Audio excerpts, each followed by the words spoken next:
ꯍꯟꯖꯟꯅ ꯍꯥꯏꯗꯅ ꯑꯩꯈꯣꯏꯒꯤ ꯗꯣꯂꯥꯏꯒꯤ ꯏꯆꯤꯜ ꯏꯅꯥꯎꯁꯤꯡ ꯚꯥꯞ ꯇꯥꯗ꯭ꯔꯒꯗꯤ ꯑꯩꯈꯣꯏ ꯂꯥꯏꯕꯨꯡ ꯀꯃꯤꯇꯤꯅ ꯑꯣꯏꯅ ꯗꯣꯂꯥꯏ ꯄꯨꯒꯅꯤ ꯑꯩꯈꯣꯏꯅ ꯂꯥꯏ ꯃꯅꯤꯡ ꯍꯜꯍꯟꯕꯤꯔꯛꯀꯅꯣꯅ ꯉꯁꯥꯏꯗꯒꯤ ꯍꯧꯅ ꯍꯥꯏꯖꯕꯁꯦ ꯃꯁꯤ ꯊꯑꯣꯏꯗꯕꯅꯤ ꯗꯣꯂꯥꯏꯒꯤ ꯏꯆꯤꯜ ꯏꯅꯥꯎꯁꯤꯡ ꯑꯩꯈꯣꯏꯅ ꯍꯥꯏꯔꯤꯕ ꯇꯥꯕꯤꯌꯨ ꯃꯇꯥꯏꯗ ꯆꯠꯂꯣ ꯃꯤ ꯃꯇꯥꯏꯗꯣ ꯔꯥꯎꯟ ꯇꯧꯁꯜꯂꯣ ꯍꯥꯏꯕ ꯑꯩꯈꯣꯏ ꯃꯇꯥꯏꯗ ꯆꯠꯂꯣ ꯍꯥꯏꯕ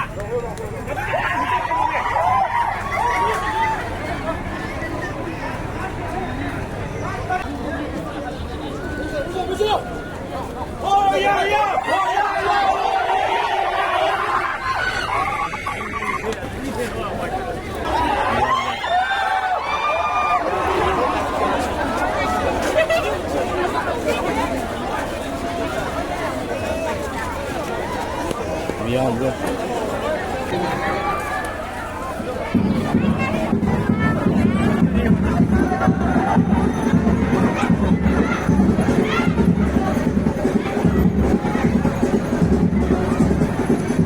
도라이 한번 욕설해.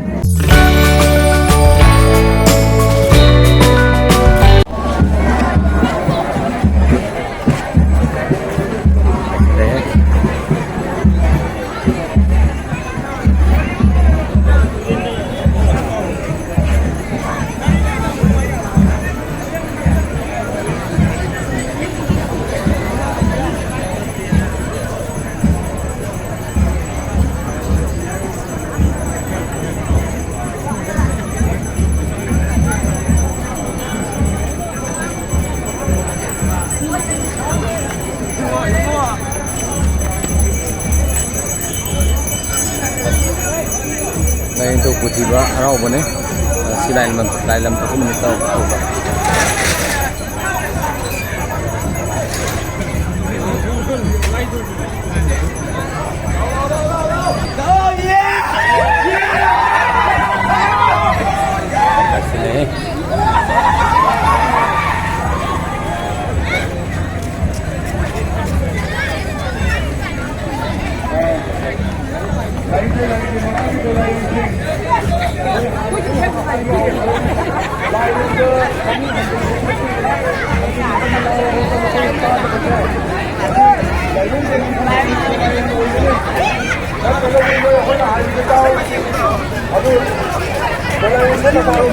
Tolak yang besar ya, tolak ini wali.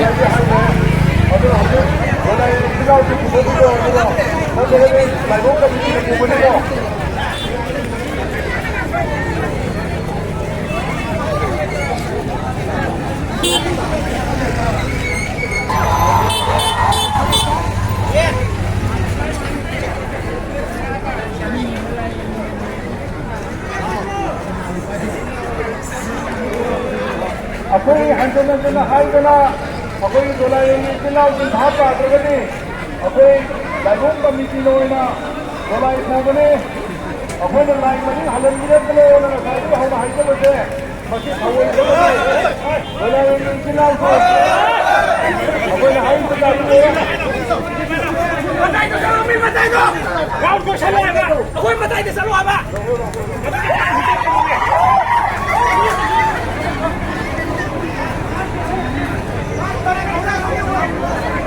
Ông chụp có vẻ không đây á. Ông chụp ở đây, ông chụp lại. Ông chụp lại.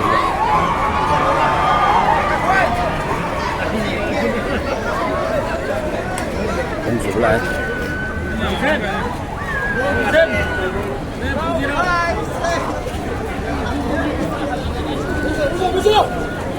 Oh yeah yeah.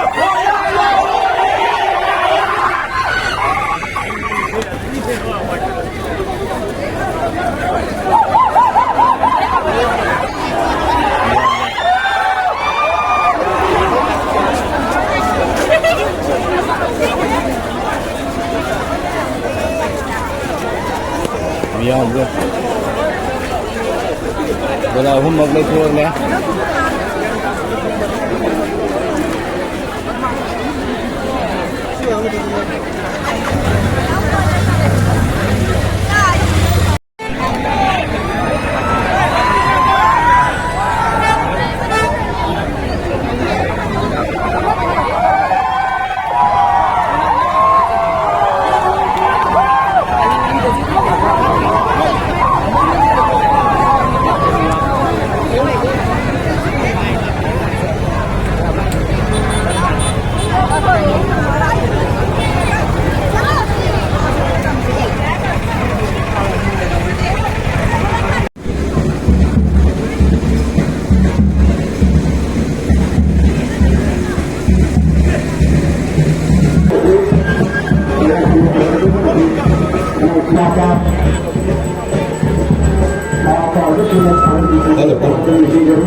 आपकी मीटिंग का volunteer और मीटिंग का सफल हो वो बताऊंगा सुधा चला जो volunteer आपकी बता जो बताऊंगा आपकी मीटिंग का इंस्ट्रक्शन करो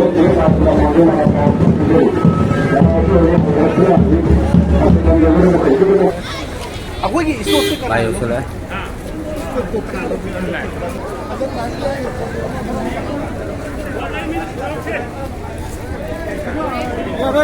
Saya toko.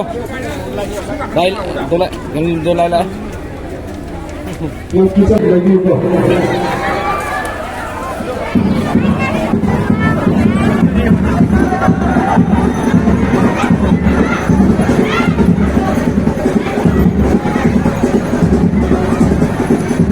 Dolai mai yok sudah.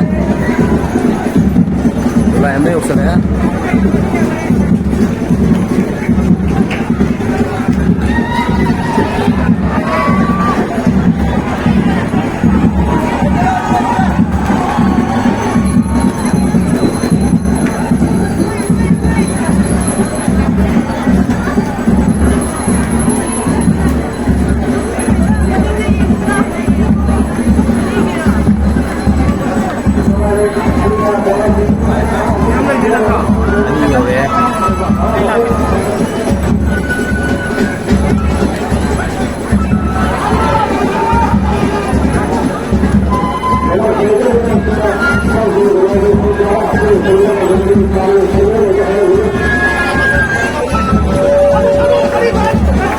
Nhiều đấy.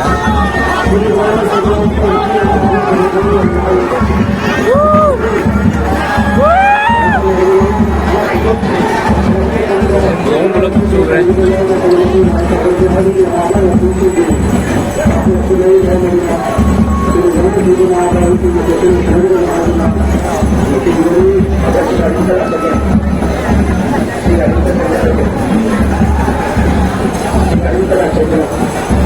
Mì dùng rất lẻ không ạ?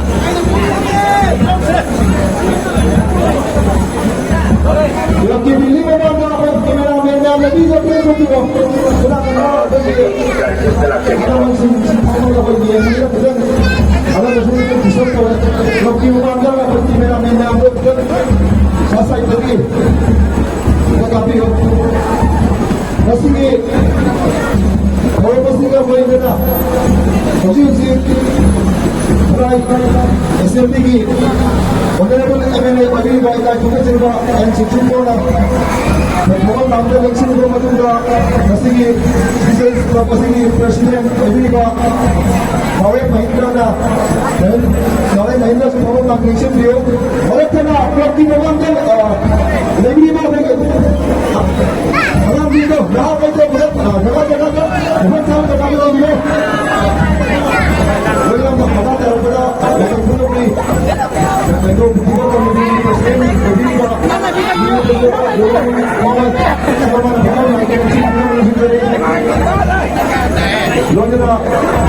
lagi nak berkait di atau pegawai publik pak kalau kita juga politik itu semua mereka mesti kita pak boleh tercintrai boleh pak lagi kita lagi itu juga kalau justru waktu kita kalau nak mesti kita boleh tercintrai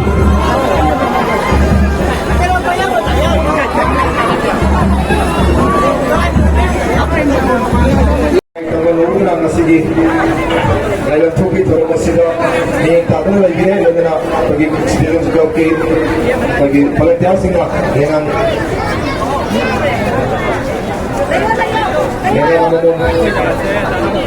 juga singgah bagi.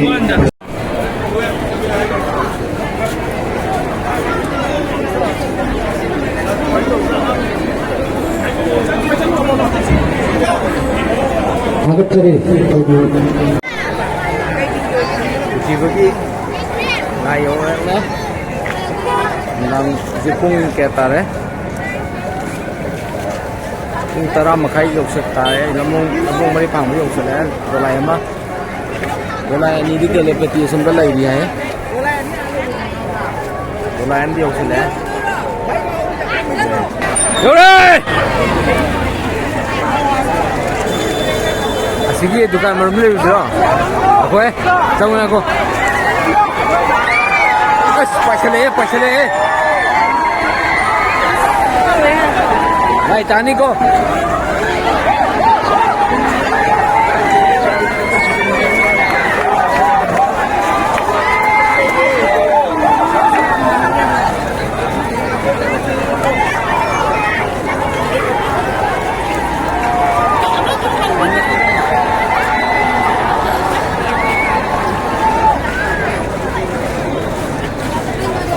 Wala ini sudah.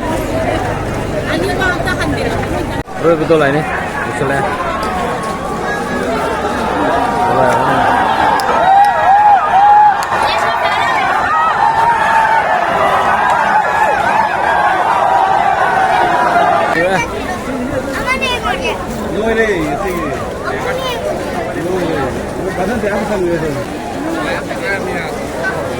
Mau malipang ni.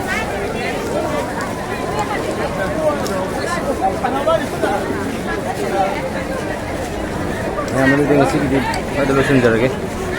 So iki balan ki baya usuk yang mengapi gini.